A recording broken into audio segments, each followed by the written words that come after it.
สบายทานผู้ชมพบกับบาวเอกคอนจิติโก้ในสัมภาษณ์ผู้ชมแซ่บผลิตภัณฑ์จิติโก้เนาะที่เพิ่นกินแล้วดีกันแล้วเห็นผลกลับไปทักทายสบายดีเพิ่นเลย เจ้าสบายดีพอ สบายดีขอโทษนะพอสิ่งเนาะ คำแฝงคำแฝง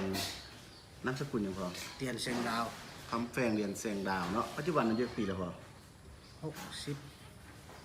64 65 ชีวิต15 ปีแล้วเนาะพออยู่บ้านเนี่ยนี่พอ บ้านนะเดี๋ยวนี้อยู่นะเวียงค เรียงค ำำเมือง เมืองหลวงน้ำท่า หลวงน้ำท้าแข่งหลวงน้ำท้าเนาะ เออ พ่อประกอบอาชีพอย่างพอ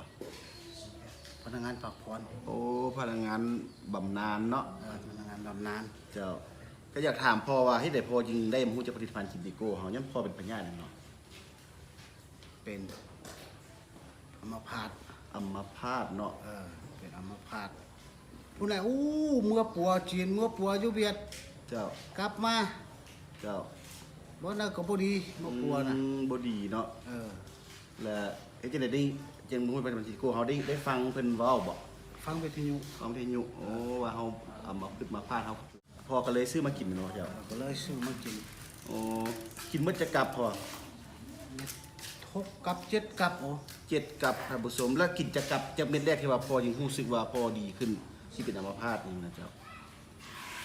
รู้สึกว่ากินกับหนึงเนาะกับหนึงกินคือว่านอนหลับดี เจ้านอนหลับดีครับ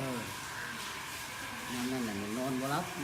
ตอนนั้นนอนบ่หลับเนาะ เออ ตอนเป็นพาคือว่าได้ใส่ล่อบ่พ่อ ใส่ล้อ ใส่ล่อเนาะท่านผู้ชมแต่เดี๋ยวนี้ลูกย่างไป ลุงยางไปเองได้ โอ้ตอนนี้ไปเองได้เลยเนาะ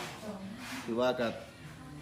ตอนนั่งล่ออยู่บ่ไปแต่บ่ได้ตอนกินจิติโก้เข้าไปแล้วก็ลูกย่างได้ปกติเนาะนอกจากที่ว่าพ่อเป็นอัมพาตแล้วพ่อมีพยาธิอีกไหม นักจากเป็นอัมพาตแล้วก็คือว่าเบาหวาน โอ้เบาหวานน้ำเนาะ เออ เบาหวานนี่ไปแท้ขึ้นเท่าใดจ้ะ ถือ พ่อ ว่าได้กินเจนติโกมาถือว่าปกติเลย จากเบาหวานขึ้นร้อยปลายบ่พอตอนนั้น ร้อยปลายตอนนั้นร้อยปลายแล้วมากินเจนติโกยังเหลืออยู่80ปลาย โอ้ท่านผู้ชมแต่ก่อนเพิ่นถ้าน้ำตาลขึ้นจนเป็นร้อยปลายเนาะมากินเยนดิโก้เข้าไปแล้วก็ถือว่าถ้าน้ำตาลลดลงมาอยู่80เนาะ แล้วจาก 80 จากเบาหวานนี่มีอย่างอีกพอ จากเบาหวานแล้วก็นั่นนี่นะ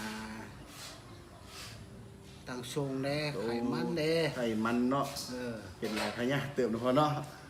ก็ถือว่ากินเจนติโกมานี่ก็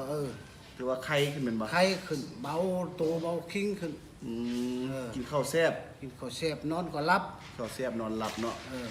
ถือว่าที่เป็นหลักๆเนาะก็คืออัมพาตเพิ่นตอนนี้ก็คือปกติแล้วเนาะก็ถือว่าตะกี้แต่เดี๋ยวนี้ก็คือลูกยางได้ไปใส่มาใส่ซอยเวียกเด็กสารได้ปกติเนาะพอเนาะถือว่าแล้วก็เบาหวานก็ถือว่าถ้าน้ำตาลขึ้น100กว่าตอนนี้ก็เหลืออยู่80พวกไขมันพวกอย่างที่ไปเช็คอย่างนี้เด็กต่างส่งก็คือว่าปกติบ่พอ ตังทรงก็ธรรมดา160สำเก่า สำเก่าเนาะก็ถือว่ากินมาได้7 กลับเลยเนาะ เจ็ดกับกินมัน แล้วการกินข้าวเนี่ยแซ่บบ่พอกินข้าวแซ่บ ก็แซ่บอยู่ ข้าวแซ่บ ก็แซ่บนอนก็หลับบัดนี้ เจ้าอยากกินอะไรแม่นกินแล้วเนาะมันเจ้าก็อยากให้พ่อฝากถึงท่านผู้ชมทางบ้านเนี่ยที่เป็นพยาธิคือพ่อเนาะที่เป็นอัมพาตเป็นเบาหวานแล้วก็ความดันแล้วก็ไขมันมาใช้สมใช้ผลิตภัณฑ์จิติโก้ของเจ้าขอเชิญพ่อเลยก่อน ฉันขอฝากฟังเนาะถึงบรรดาหมู่เพื่อนสหาย เจ้า ถ้าผู้ใดเจ็บเป็นพยาธิแบบนี้ เจ้า มันพากันมาซื้อเจนติโกนไปกิน เจ้า เออ